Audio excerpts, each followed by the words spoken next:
In the burning summer of 1683, an enormous army of nearly 200,000 soldiers slowly surrounded one small city in Central Europe. If that one city had fallen that autumn, historians believe the religious and political map of an entire continent could have changed forever. This is the story of the desperate siege that decided whether Europe would remain divided or fall under a single sprawling empire's rule.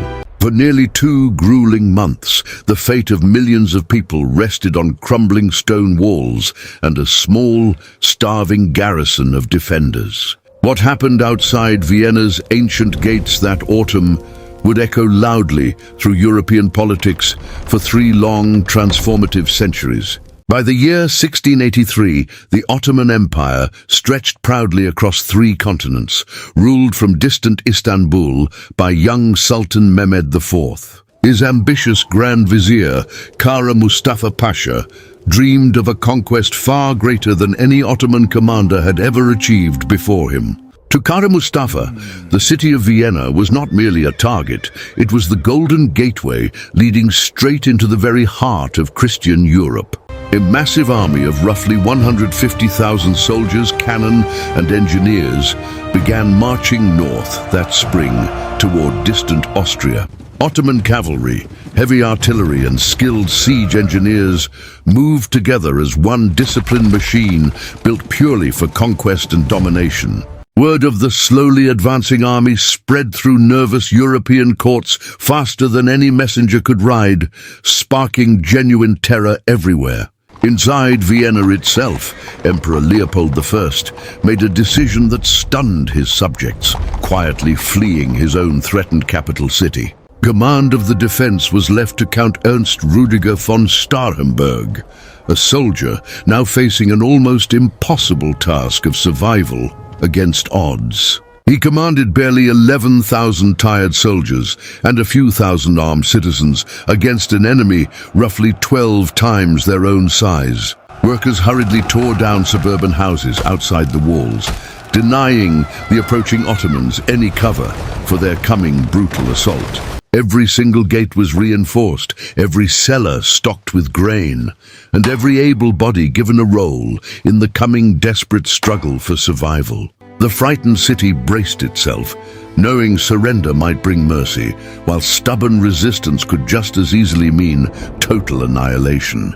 On July 14th, the massive Ottoman army arrived and slowly encircled Vienna in a tightening ring of cannon fire and endless canvas tents. Kara Mustafa chose a slow strangulation over a rapid assault, gambling that hunger would break the defiant city before his own soldiers did.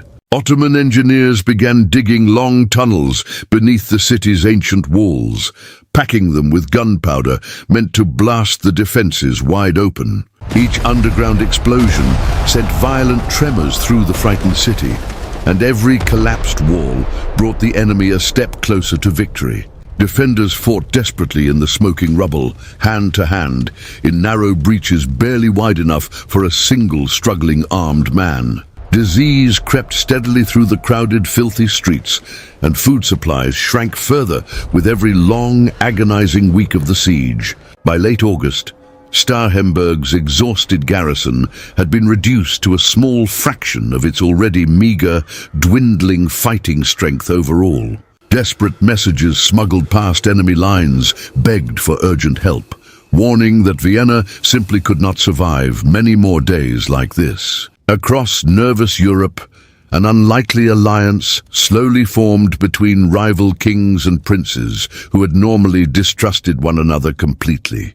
King Sobieski of Poland answered the desperate call, bringing with him one of the most feared and respected cavalry forces alive in Europe. His now legendary winged hussars rode into history that year, armored horsemen wearing tall wooden wings that shrieked eerily in the rushing wind. Sobieski assumed overall command of the fragile Combined Relief Force, a coalition of Polish, Austrian and German troops united by necessity. Together, they numbered close to 70,000 exhausted men, marching steadily toward Vienna through the dense and unforgiving Vienna woods. The terrain itself was brutal, steep forested hills that slowed heavy wagons, cannon, and already hungry, exhausted men marching through the dark. Inside the besieged city, defenders watched distant signal fires flicker on the hilltops, praying desperately that rescue was finally, truly near. On September 11th, the relief army quietly reached the heights above the Ottoman camp, preparing carefully to strike hard at first light. Kara Mustafa now faced every commander's worst nightmare, an army closing in behind him and a starving but stubborn city still ahead of him. He was forced to split his exhausted forces, some to maintain the failing siege, others to face the storm now descending from the wooded hills. At dawn on September 12th, thunderous cannon fire echoed across the valley, announcing the start of one long and brutally decisive final day.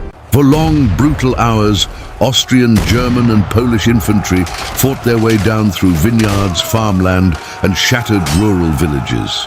The fighting below was savage and relentless, every hillside fiercely contested, every ravine soaked in the blood of two desperate armies. By late afternoon, Sobieski gathered his winged hussars for what would soon become one of history's greatest cavalry charges ever recorded.